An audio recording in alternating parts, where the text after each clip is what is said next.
Alrighty, folks, it is time for round 4 of Grand Prix Dawnbloom Grove. We're up against Epid on our first sort of mirror match here, up against a fellow Dawnsworn Survivor Looters deck, though this is going to be the blue-red one that we're up against here. This is one that has been definitely the most popular build of Survivor to my knowledge.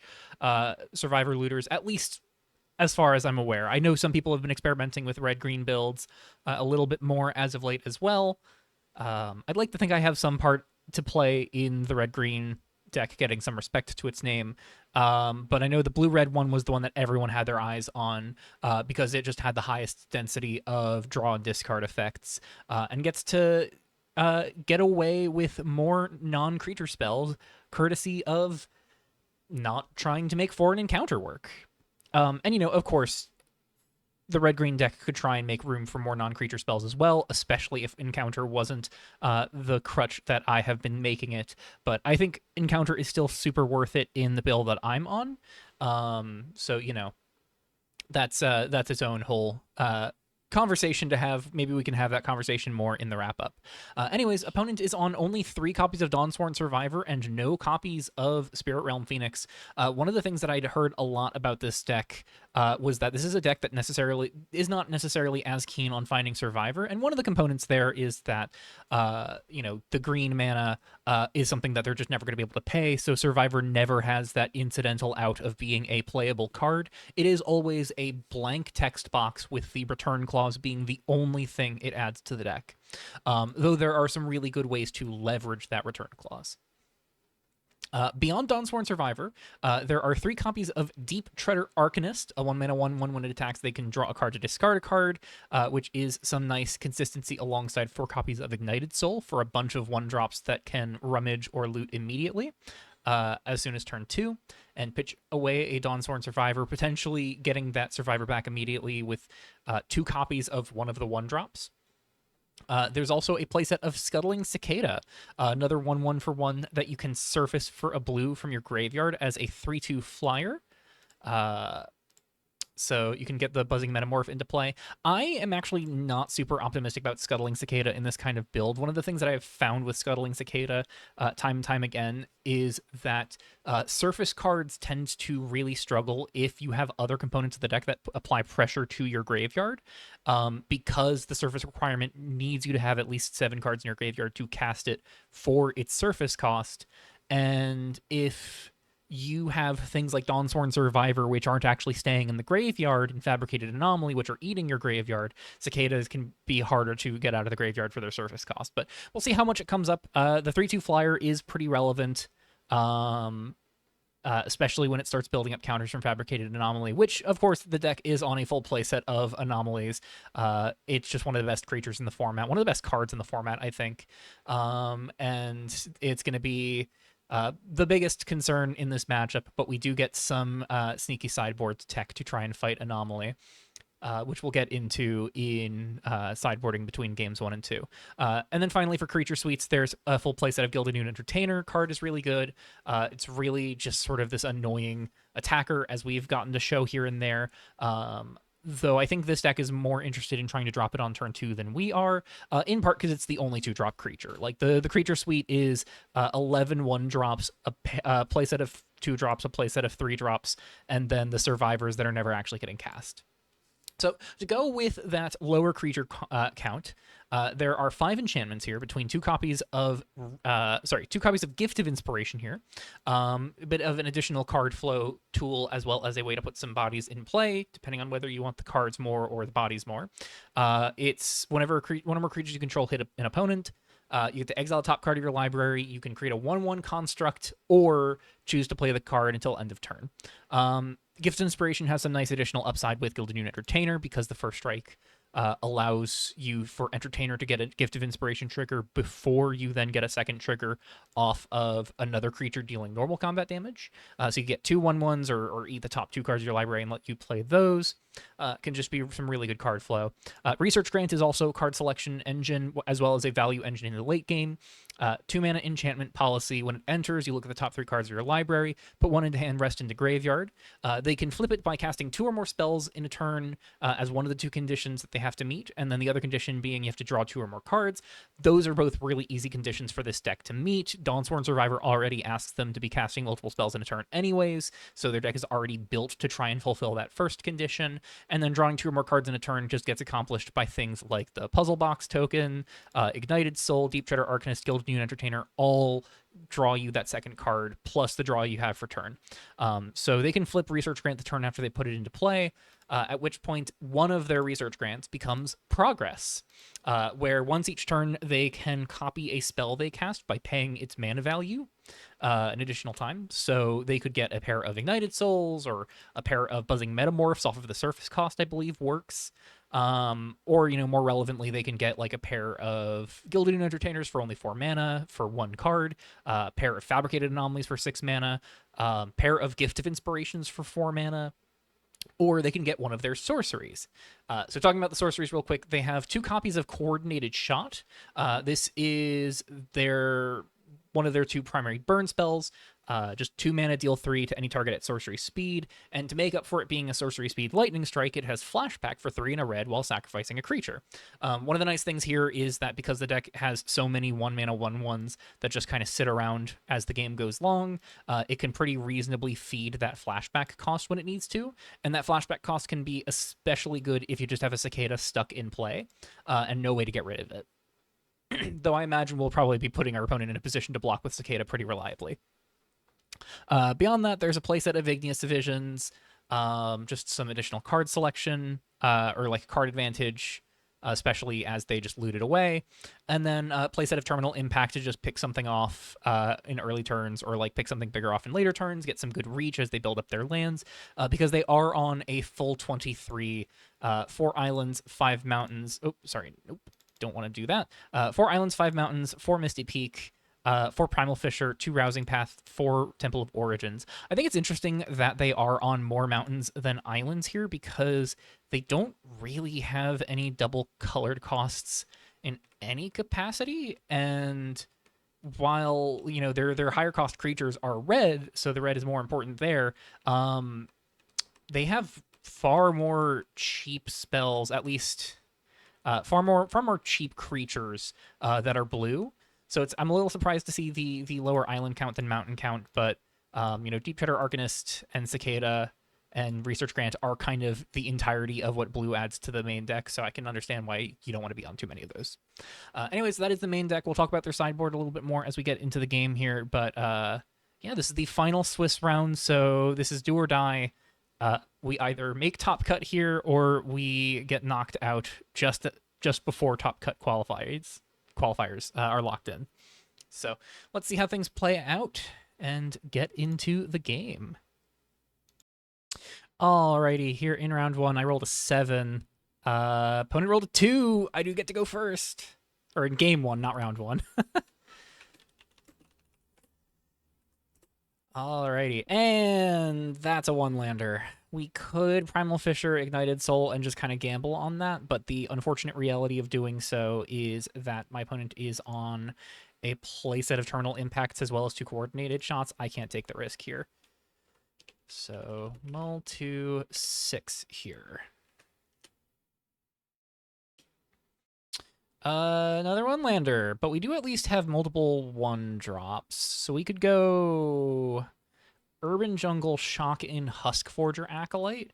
If we draw a land, we can gun for Fabricated Anomaly here. Otherwise, I think we go Urban Jungle plus Acolyte into Gilded New Entertainer. Turn 2 Anomaly would be sweet, but I'm not going to keep my hopes up too much. Waiting to see if my opponent's going to keep. But yeah, I'm a little nervous about this matchup. I know the blue-red deck is pretty good. But I think I'm optimistic about this. I suppose I should have thought a bit about what I'm putting to the bottom here. It's possibly the Survivor, strangely enough, because I think I'd rather keep myself open to Entertainer or Reaper, depending on where the mana goes. There's also an argument for going Ignited Soul on one just knowing. I think maybe it's Reaper to the bottom. It's Reaper or Survivor. I think the potential for another land to get us to turn 2 Anomaly is just too big. I think Entertainer off of Acolyte on 2 if we miss the land drop is really good. I think Ignited Soul if our 1-drop gets killed and we miss the land drop is going to be really important. I just think Reaper, while it is good, is the last thing I'm looking to rush out here. But the one counterpoint is that if I can get Anomaly in play, Reaper is going to pull dividends a lot better than Entertainer. I think it's just going to be Survivor to the bottom, strangely enough, here. All right.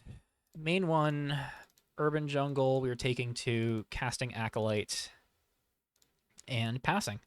And we hope they don't have a terminal impact. If they have impact, we lose the Acolyte, and we are in a heaping amount of trouble, but we can probably pull this together.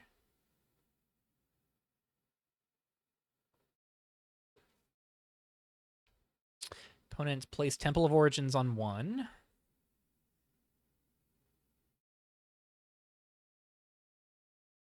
Ignited Soul. We dodged the burn. Ignited Soul is going to be a little bit of a problem just because only way we block that is with us playing out Ignited Soul as well. But perhaps there's an argument to run out the Reaper of Blossoms here just on the knowledge that like this pads our life total to make up for the Ignited Soul. Let's see what we draw. We find Calamity Cat. That's interesting. So argument now made for putting Calamity Cat into play. If we do so, we can get the 3 mana through using Calamity Cat plus Acolyte. There is a question of, do we try and get in with the Acolyte here? I think the opponent would be happy to trade Ignited Soul for Acolyte, and so with that knowledge, I need to play things carefully. I think it might just be Entertainer, because I think Entertainer gives us a better odds of being able to play the game, just getting a looter in play early. Because as much as I'm like, Calamity Cat plus Acolyte is 3 mana next turn, there's also just 3 mana in getting an Entertainer into play and actually getting to turn sideways with it. So I think it's got to be Entertainer and hope we find the second land. 20 lands. I believe we're on 20, right? Ooh. I keep doing that. That's a opponent's deck, not mine. Yeah, 20 lands. Opponent untaps. Rough to get 2 1-landers, but I just can't go to 5 here. I think it would need to be like a miraculous 5, and with an opponent that can have burn in the opener, there's just no risks that are that worth taking. Opponent swings in, we take 1, they do get to rummage. See what they pitch. Do they have one of the 3 survivors? They pitch a Scuttling Cicada. I think I'm fine with that. This is going to take a while for them to get out of their graveyard. It's possible that the coordinated shot the Gilded Noon Entertainer. I think I'm very fine with that if that happens. Also possible they terminal impact the Entertainer. If Entertainer eats a burn spell, I'm happy with that. I would much rather get to use it to try and bounce back into this, but I would much rather it eat a burn spell rather than Anomaly or Reaper right now. So there is upside to that. See what happens, see what they've got. It's possible they also point a burn spell at Acolyte that they might not have wanted to do on turn 1, just on the basis of seeing us miss a land drop. Pretty disastrous if that happens, but it's not the absolute worst case scenario yet, because we have Gilded Noon Entertainer to try and dig us out of this, and we can go Calamity Cat in an absolute worst case scenario. Opponent is tanking. Interesting choices here. I wonder what they're thinking about. I don't think they have any lands that enter tapped here. Yeah, Primal Fisher, Temple of Origins, Rousing Path all enter untapped here. They could also play a Misty Peak tapped, I guess. They play a Mountain, go Ignited Soul plus Scuttling Cicada. Okay, so I think we found what is blocking Entertainer here. This is great, actually. I think these are better to get to run out after something like a survivor hitting the graveyard. So they have a lower chance of being able to double spell now, and Entertainer just gets to eat these for breakfast. So we untap, we draw, we do find another Husk Forger Acolyte, so that's a potential out here. I think we need to swing the Entertainer, pitch the Ignited Soul. It's just going to be doing the least for us right now. Acolyte and Calamity Cat both play similar roles. There is an argument to trying to run out Reaper Blossoms here, but I think more than anything, we need to see what Entertainer hits us. So let's go to combat, swing in. We will discard Ignited Soul to draw a card. We find the Sanguine Palace. Set annotation, first strike until EOT. Opponent takes 3, did not block with a Scuttling Cicada. Makes me think that there's possibly a Fabricated Anomaly coming. Main 2... I think it's going to be Shock in Sanguine Palace, play Calamity Cat plus Reaper.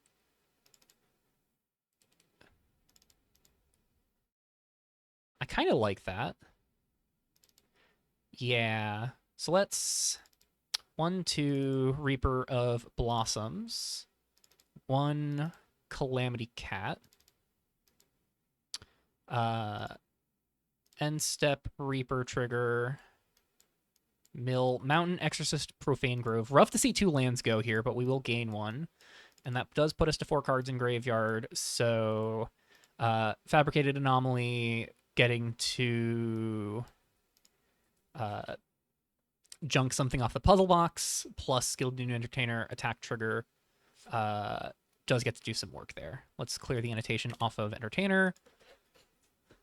Let's see what they've got. 5 cards in the opponent's hand to 2 in ours, but we have 4 bodies in play to the opponent's 3, and we also have more cards in the graveyard. We've got a graveyard engine up. Not a whole lot the opponent would want to spend 3 mana on other than an Anomaly. And I mean, as much as I'd love to use Calamity Cat, if they put Anomaly into play and then just turn all of these sideways, I will happily eat an Ignited Soul, trade Calamity Cat for an Ignited Soul here to just double block it. Especially if they get Anomaly going. Especially since we can then get Anomaly going and be in a more comfortable position comparatively. It's possible they coordinated shot the Reaper of Blossoms. That would be pretty rough, I think. But I don't think it would be, like, endgame scenario yet. They have Primal Fissure, so that does let them... Oh, no Anomaly here.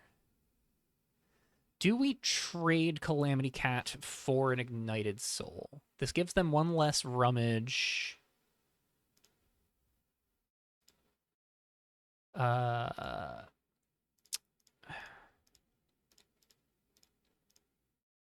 There's no real point in them marking 1 damage on Reaper instead. If they had a burn spell, the only reason to not play the burn spell first is so that they can trade the Calamity Cat for Ignited Soul and then try and play like Reaper burn spell on Reaper second main. I'm not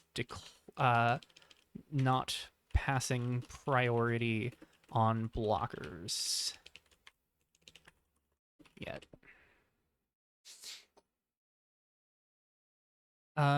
So I think I like the double block here. I like Calamity Cat just getting to eat this. It gets one less body on the board. It gets 1 less rummage. So, like, in terms of cards going to their graveyard, they get to put that many cards in their graveyard this turn, regardless of whether or not we block. It just gives us 1 less body on the board. I think I'm going to take it.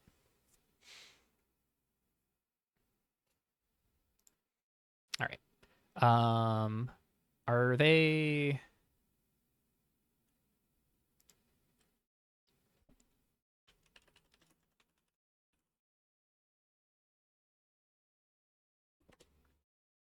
Opponent has not specified where they're putting damage. I don't want to assume it's Calamity Cat. It's probably Calamity Cat. But I want to have the opponent specify. They do say it's the cat. So we lose cat, go to 15. They have 1 combat damage trigger. Is this a survivor? It's possible, but I feel like they would have looted Survivor the previous turn if they'd already had it, so... All right. I missaid the opponent had clicked second main, but yeah, they're doing the discard. They're pitching a Primal Fisher, so still nothing that really wants to end up in the graveyard.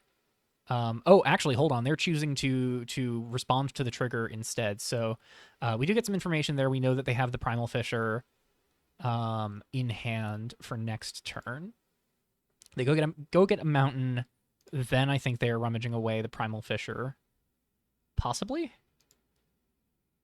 So they shuffle. Yeah, then they loot the Primal Fisher. Okay. So had the thought to discard the Fisher, but wanted to crack fetch before they do so, just to make sure that they have as low a chance of drawing a land as possible. So possible that they're flooding out here, which is promising. They pay 1. This is their only blue source.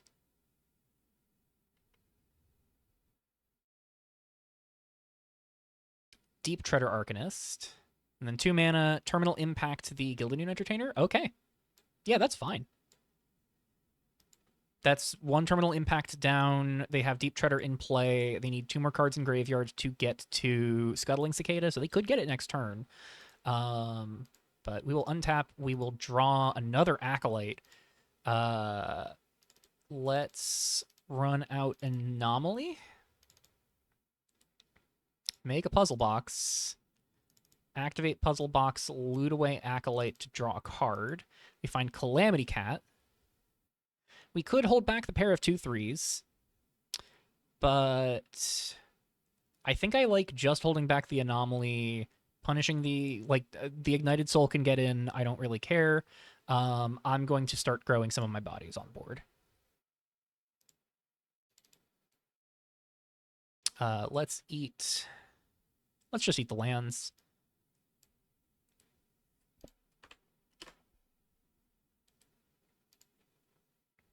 So this is now out of range of their burn spell, their coordinated shot rather. They could still terminal impact it, but it costs them 4 mana. And then we go to end step, mill 1, 2, 3. So there's the 4th Acolyte. There's the 2nd Entertainer. There's the 2nd Ignited Soul. We gain back the one that the Ignited Soul did to us. They could get in with Cicada plus Ignited Soul. I just will always let in Cicada if they swing with Cicada and Ignited Soul. I will block the Cicada, I think, if it goes in without Deep Treader, but I have to imagine Deep Treader comes in as well. So starting to keep pace now. Opponent is on 3 cards in hand versus our 3 as well. We both have 3 creatures in play, but I'm inclined to say mine are higher quality. I think I loot away the Husk Forger here next turn. I would much rather just get Calamity Cat into play. And if I don't find something worth playing with my other 2 mana, I will use Sanguine Palace for the Calamity Cat, swing with Husk Forger to make it a 2/2, and then just hold up Urban Jungle to get a land off of Reaper potentially. They're going to play Igneous Visions from hand, find a Gilded Noon Entertainer. Well, that gives them something to spend their mana on this turn, but I imagine they got to go turn sideways first, right?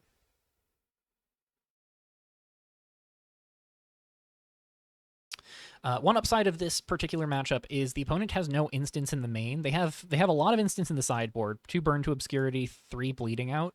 But at least in the main board, they have no instant speed burn, so the first strike doesn't actually meaningfully let them punch through Reaper of Blossoms, which can be pretty good. They would have to preemptively hit with Terminal Impact, and at that point, we just don't block Reaper of Blossoms.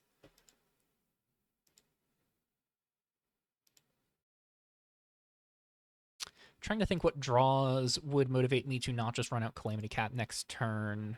Any of our 3 drops would be a good reason to not run out the Calamity Cat next turn. Dawnsworn Survivor would be a very good reason to just rummage that away and then play Calamity Cat Husk Forger, of course.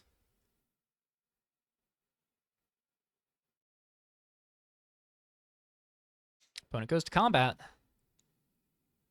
So they are not going to try and run out a coordinated shot on the Anomaly, at least before attacking. Let's see where they go. Ignited Soul. Any other attackers? Looks like they're considering.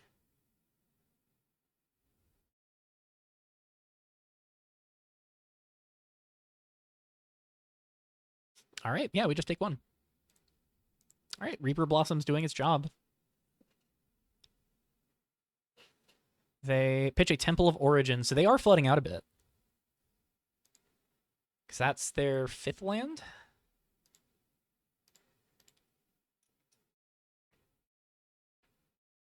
Oh, and they have Misty Peak here. They're shocking in Misty Peak. Play Gildanoon Entertainer, holding up 1. Oh, for the Buzzing Metamorph. Got it. Okay. Alrighty. 1 card in hand for them, but that is a flyer. We will untap, draw, foreign encounter. Interesting consideration to make here. I think I loot away the Husk Forger Acolyte before I do anything here. So we loot away Acolyte, draw a card. Urban Jungle. Possible that we want to shock that in, but I don't think so. 1, 2, 3. Run out foreign encounter. Top 6. I would really like a Phoenix here. Speaking of, Gildanoon Entertainer, Dawnsworn Survivor, Exorcist of Errors, I don't think is going to be very good. I don't think we care about whatever their last card is. Abominable Avalanche is unfortunate to see go here. I would love to just like mop up Ignited Soul Buzzing Metamorph with that. But I will absolutely take a Spirit Realm Phoenix. Ship that to the bottom. So counter on the Phoenix. Deals 1 to the opponent.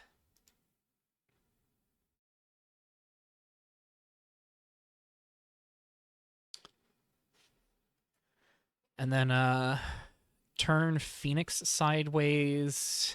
Possibly turn Anomaly sideways? Is there reason to turn Anomaly sideways? We get double blocked by Gildanoon Entertainer and Deep Treader Arcanist. Opponent has taken the 1. But we could swing Reaper and Spirit Realm Phoenix, hold back the Anomaly, like accept that Gildanoon Entertainer is allowed to hit us, but like we can at least block the Deep Treader. The reason to hold back 2 would be like eat Entertainer, eat one of their 1-drops. So let's think about what damage we get in if we do this. We swing Spirit Realm Phoenix, it's a 4/4, they go to 10. We swing Reaper of Blossoms as well. We're threatening 7 while they're at 10. Alternatively, we're threatening to take them to 6 instead of 3. Threatening to take them to 6 instead of 3 is relevant because taking them to 6 means an unblocked Spirit Realm Phoenix plus the counter from Anomaly kills them if they get greedy with Metamorph here. So we put them on the back foot in a significant way here, despite them having 8 power in play to our 15 life. 9 power in play to our 15 life. We just get to put them on the back foot here, just with Spirit Realm Phoenix. So I like just getting in with the Phoenix. We're going to go to combat. We are going to ship in the Phoenix. And I think we're just going to keep it safe there. So encounter, Acolyte, counter on the Phoenix, and then we ping them for 1 off of that.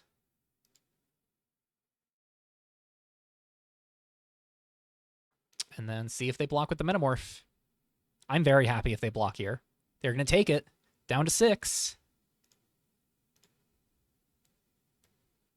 We mill 1, 2, 3. Survivor in the graveyard here. Oh, damn, I meant to play the Urban Jungle here. Oh well. We get to keep some mystery at least. Survivor in bin, encounter in bin. Yeah, I meant to play this Urban Jungle tapped. That is a mistake.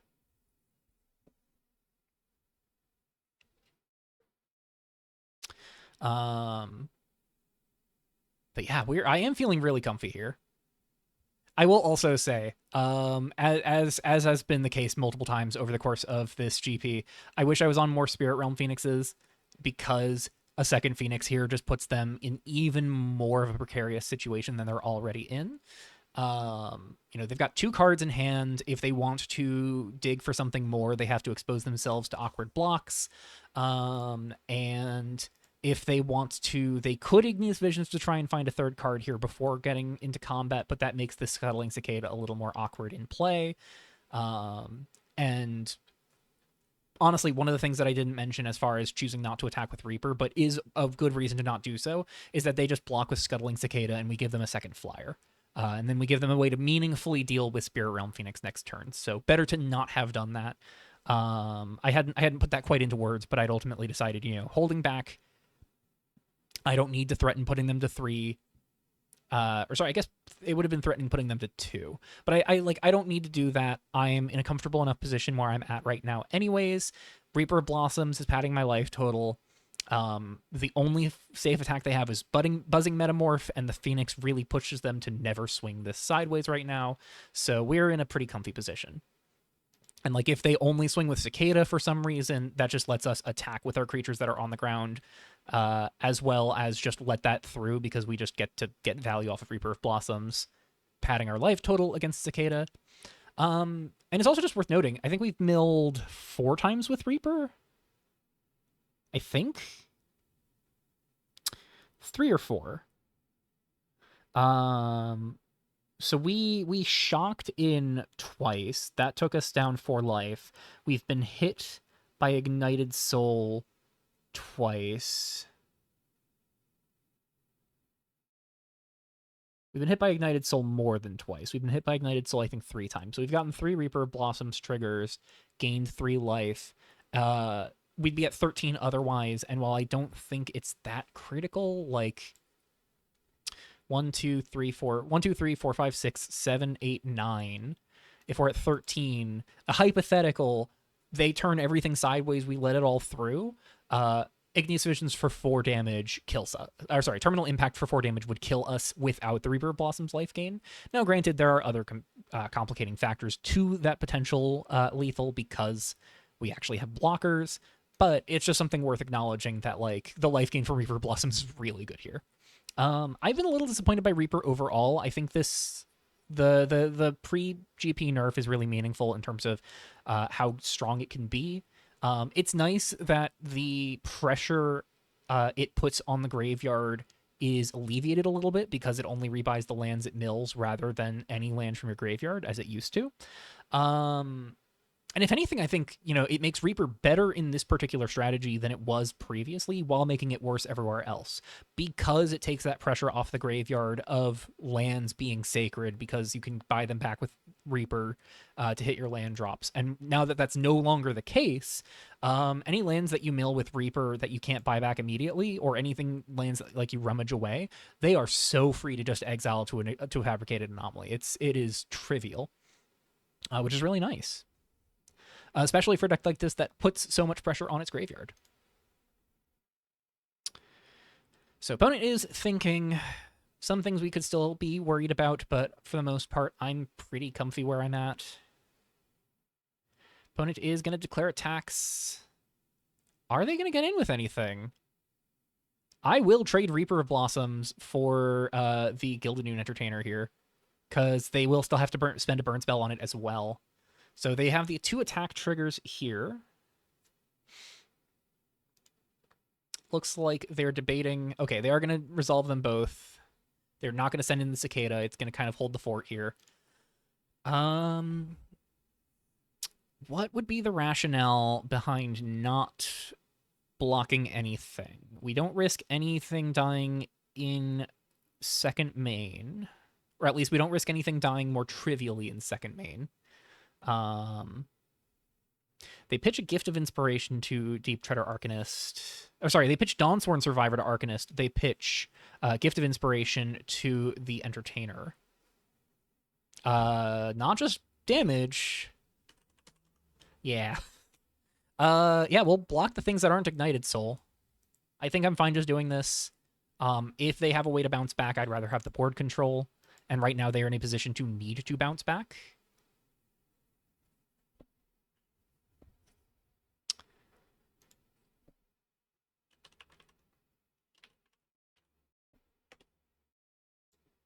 So we kill both of their things. 3 damage marked on Reaper, 1 damage marked on Anomaly. I don't think that particularly matters. They do get a Rummage with Ignited Soul, but I don't think that matters either. So, yeah. We go to 15. We kill 2 of their creatures. They can finally start doing Dawnsworn Survivor stuff, but like too little too late. They are at 5. Second main indicates that they might not want an Ignited Soul, or they are forgetting again. It is a May. I'm not sure if I'm obligated to inform them of it because it's a May. I imagine if they had intended to do it, they would. I mean, on that same measure, I meant to Urban Jungle before I saw the Reaper Blossoms, but oh well. They pay a red. I will say they're just dead on board now. They need to put bodies in play to block me. Igneous Visions does not put a body into play, but does not eat into a card in their hand, fortunately. Fortunately for them, rather. We see Island is the hit here, so that gets them to 5 lands.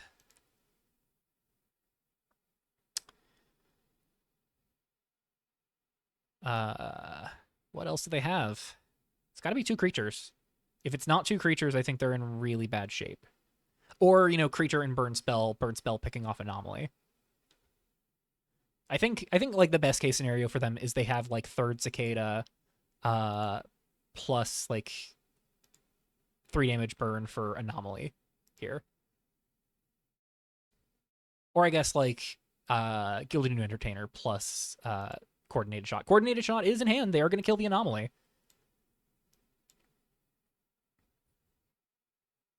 And they pass. Okay, so they do not have another thing to put into play. Interesting. We untap. We draw Abominable Avalanche. That seals it. We avalanche their creatures, kill them.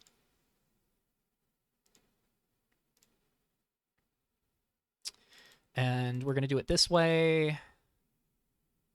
Avalanche. Kill your things. Kill you.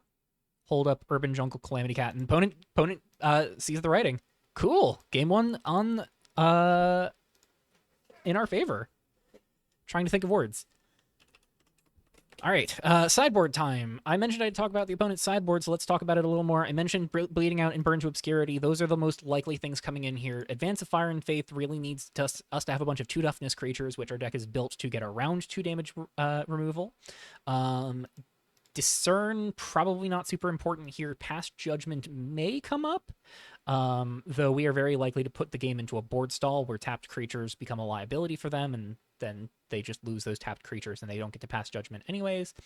But it's possible they still want the counter spell at the very least, like 2 mana Force Spike. Not stellar, but not the worst thing in the world. If they are invested in having stack interaction.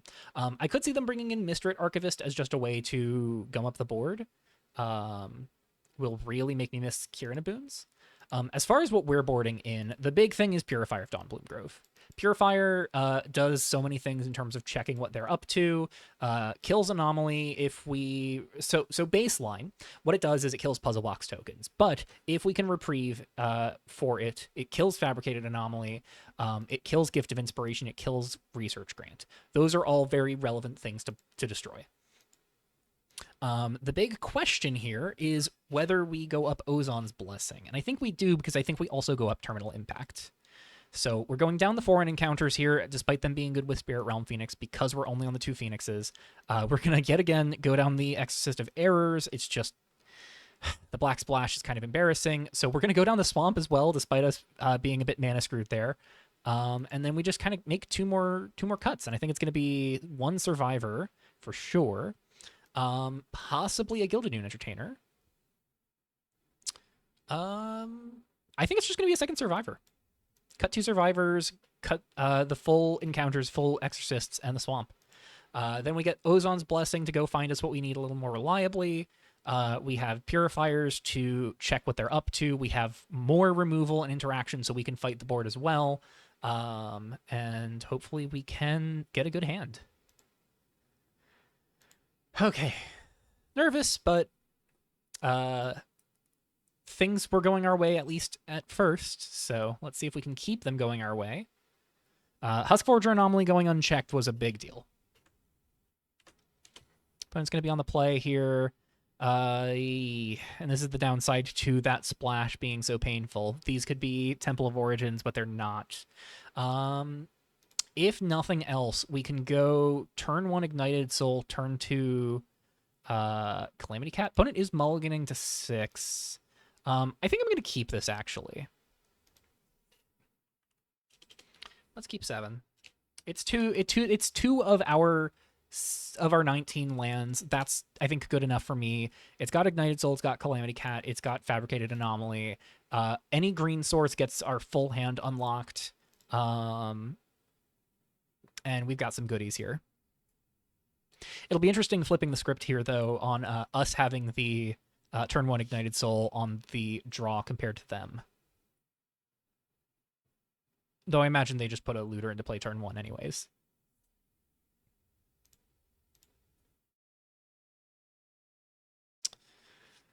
Opponent put a card from their hand at the bottom, so I think they're keeping 6. Is this going to be the match of 6-card hands winning the game? Possible, but we'll have to see. Much lower likelihood that they're sitting on a 1-lander than we were, but it's also still possible. I think compared to our deck, I could see them mulliganing a 1-lander on 6, whereas I felt very much like 1-lander on a 6. I had to just rock with it because I had multiple spells that I could play on 1 land. I will say I'm keeping this hand partly because... Oh, did they mulligan twice? Oh, they did mulligan twice. They kept 5. Okay. I missed the second mulligan. All right, that's really good for us. And no 1-drop. Misty Peak on 1 and pass. Interesting. We will draw Fabricated Anomaly number 2. Lead on the Ignited Soul. And pass. See if they have anything to check this. I imagine it's probably going to be either Gilded Noon Entertainer or like a value card on 2. Research Grant, value card. All right. Yeah, that does give them some good selection. So looking at the top 3 here, the nice thing about Research Grant coming down here rather than anything else is that they still have to take 2 turns to flip it, whereas if they were playing this on a later turn, they could try and hit one of its 2 conditions immediately. But with no looters in play, our likelihood of being able to keep them off of flipping Research Grant is actually pretty real. They need a looter in play for Research Grant to be flipped, either a looter or a puzzle box from Fabricated Anomaly. So unless it's specifically Anomaly that helps them meet it, we can just pick off their Arcanists, their Entertainers, and their Ignited Souls. And of course, we don't even know what they boarded out. We don't know. I have to assume Burn to Obscurity, Bleeding Out all came in. At the very least, possibly also Mistrit Archivist. But, like, I don't think you cut Terminal Impact or Coordinated Shot. It's possible you cut Gift of Inspiration, but that's only 2 cuts. They've been a Bleeding Out and a Fabricated Anomaly, so Anomaly going is interesting here. Bleeding Out, we suspected they'd be on, so it's interesting to see they didn't take a Bleeding Out, unless they were offered 2. But I have to assume it's possible that they kept a 2-lander and they just took a land there so they could hit a turn 3 play next turn. Hit a 3-drop on turn 3, rather. We untap and draw. We find the forest. That's pretty good. Yeah, I'm now in on just running out Reaper here. Do I... Actually, interesting thought here. Do I still pitch the Reaper anyways? Probably not, right?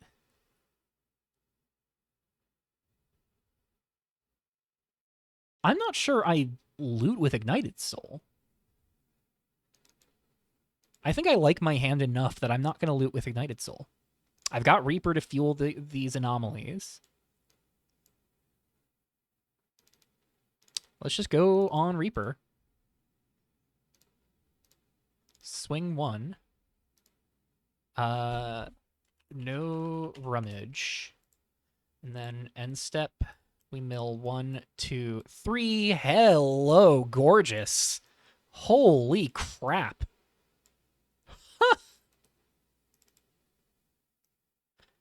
That's a crazy Reaper of Blossoms mill. Our only 2 copies of Dawnsworn Survivor that stayed in post-board, and the Spirit Realm Phoenix. So if we find a 2-drop next turn, I am absolutely playing that instead of Ozon's Blessing or Fabricated Anomaly. Because absolutely yes. Like, I think I might even go Calamity Cat, hold up Reaper of Blossoms to just not shock this in, to try and find the 4th land drop so we can go Ozon's Blessing for the Reprieve creature, and then just replay whatever 1-drop we pick up. To buy back these survivors. They pay 3. It's smelling like an anomaly, looks like an anomaly. So they do get the puzzle box, they do get to fulfill Research Grant, but does have me thinking now. I'm inclined to say I just Ozon's Blessing, pick off the anomaly.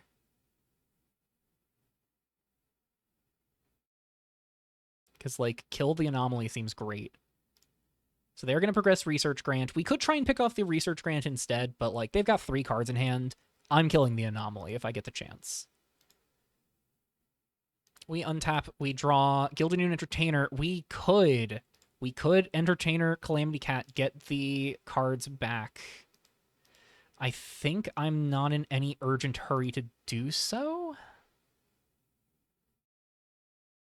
Actually, I'm going to let them have a turn with Anomaly, because if they pressure their graveyard, that's going to make any future graveyard resources worse. I can't imagine they feel comfy about swinging in with the Anomaly here anyways.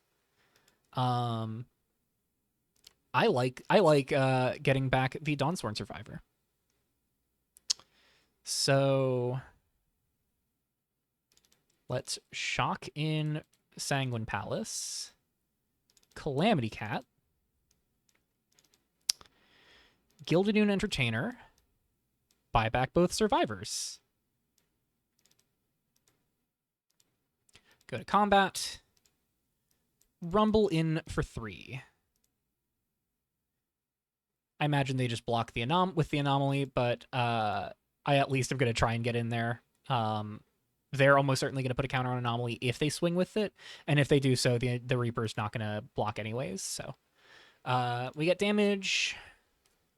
Let's pitch a survivor to draw a card. Find the 4th land, so we can go Ozon's Blessing plus the 1-drop we pick up, which is nice. Main 2, end step, we mill 1, 2, 3. We gain 1. That's Abominable Avalanche in the graveyard. So I will say our graveyard resources are really tight right now. It's a reason to not rush out the Fabricated Anomaly. As much as I would like to lay on more pressure. Because, you know, Spirit Realm Phoenix, Dawnsworn Survivor, Avalanche all want to stay in the graveyard. So, and that's one of the things where it's like, I like the flashback cards in theory, I like the surface cards in theory, but we already want to be on cards like Dawnsworn Survivor and Spirit Realm Phoenix, which apply pressure to our resources in graveyard, and if we're in red and green, Abominable Avalanche is one of our best removal spells, and eating Avalanche for a +1/+1 counter costs us a 3/3 later down the road, and as evidenced by where we're at right now, 4th land drop, we can absolutely get to spending 5 mana at some point this game. But yeah, I think we're just very comfy here. Research Grant and Fabricated Anomaly in play versus us having 4 creatures on the board.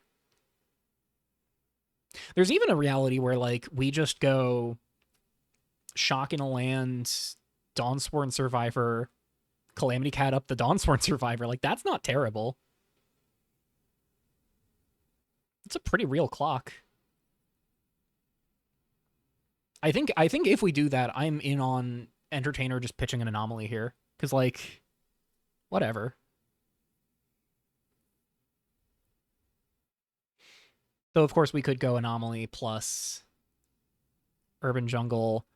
One of the other things that I'm thinking about is, like, if we get them to lethal and Anomaly's their only blocker, Ozon's Blessing kills them. Because we can Ozon's Blessing, pick up a 1 power, pick up our Ignited Soul, clear a blocker. And that's just so powerful. They loot away a Primal Fisher with the Puzzle Box. They do need to play 2 spells to flip Research Grant, which means it's very unlikely they get value from Grant this turn. 3 lands in graveyard. We have seen 2 Primal Fishers. We know, I believe, that they fishered one of the 2 lands into play, and I'm guessing they pitched the Mountain to Puzzle Box first. Wasn't paying too close attention. They do tap single red for Ignited Soul. Okay. 2 mana.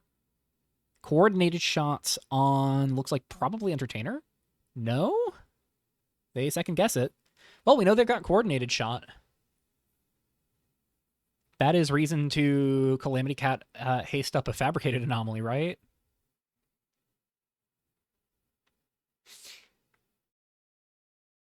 Let's see what they have to say. It might still be Coordinated Shot.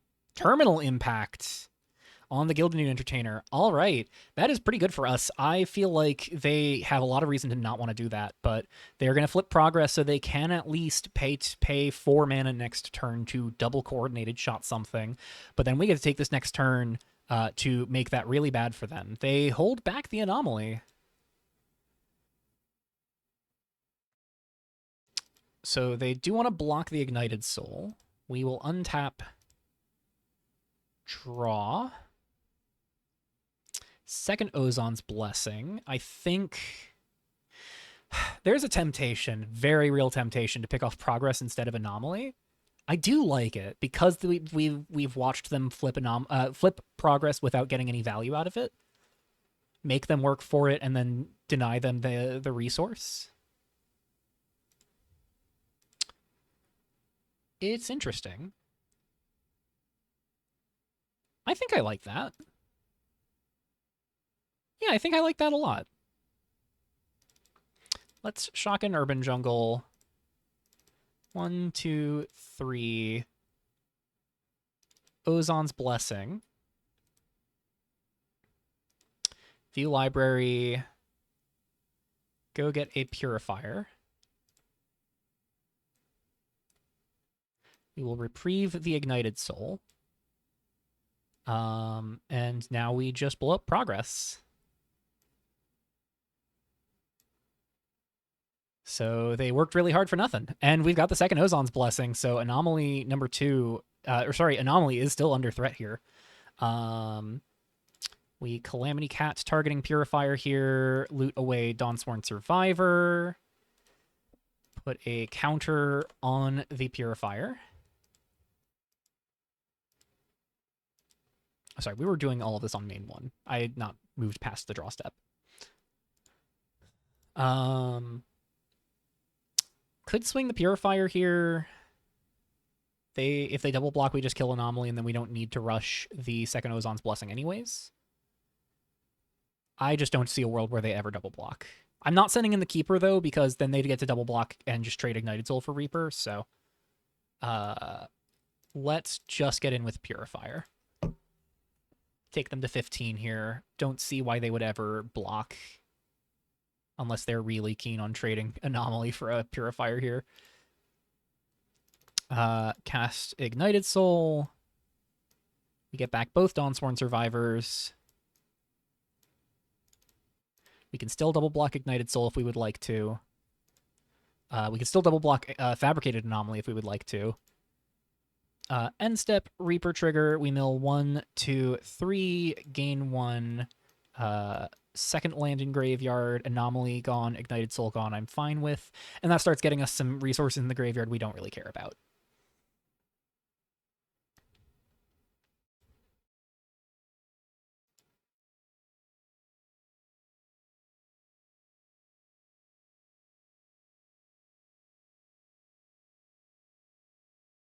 They are using Puzzle Box here. Can't imagine they loot away Coordinated Shot.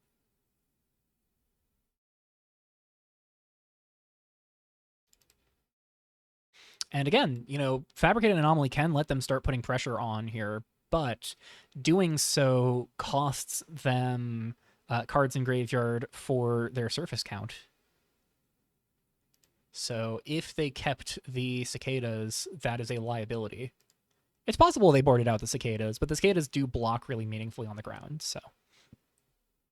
And then flying blockers and flying attackers are really relevant in this matchup, so I can't imagine they really wanted to cut cicada, but it's possible.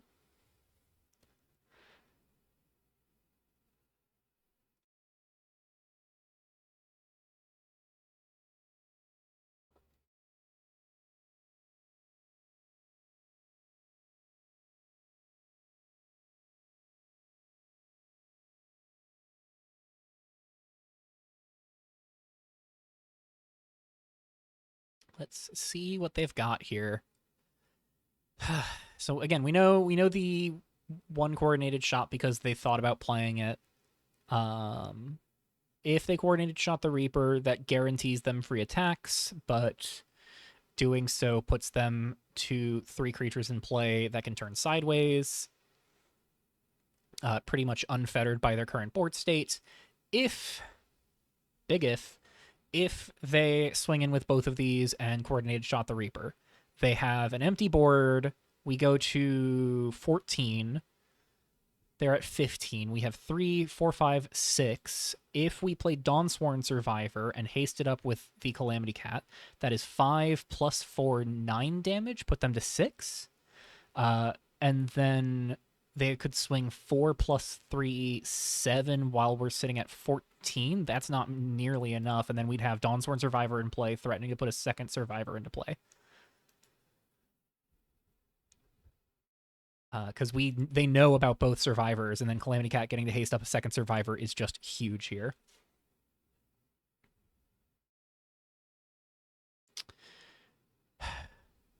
So, feeling pretty confident.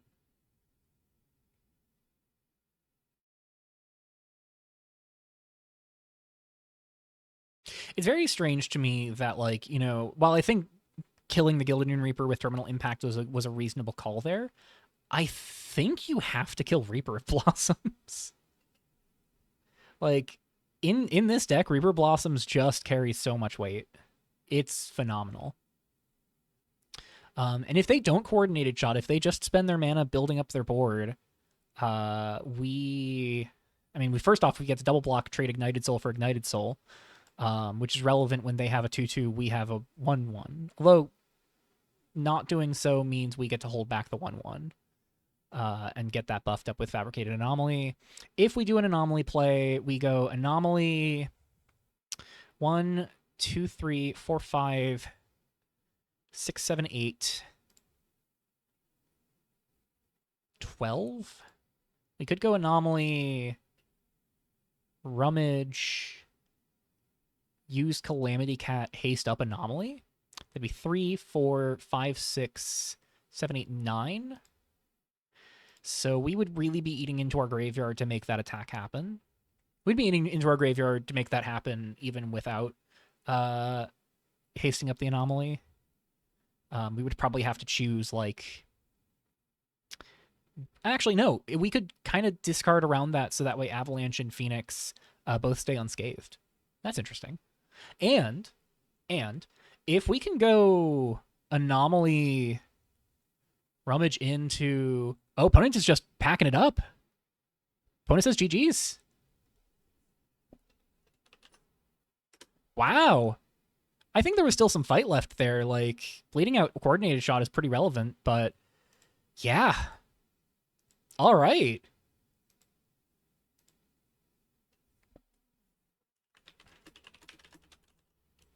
Wow. I with the coordinated shot with the knowledge that they boarded in more burn, I felt like we were still having to fight a bit to get into 2-0 here, but I guess opponent just felt like they were kind of screwed with where we were at.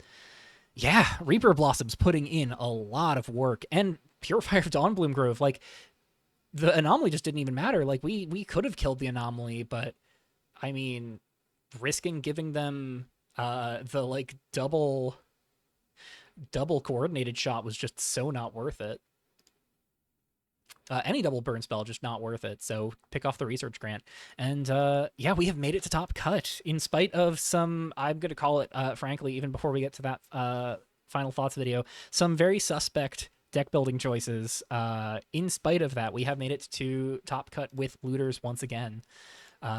Aren't out of the weeds yet. Still a lot of games to be fought, but man, this deck has so much grind potential. It is always remarkable how well this deck can fight.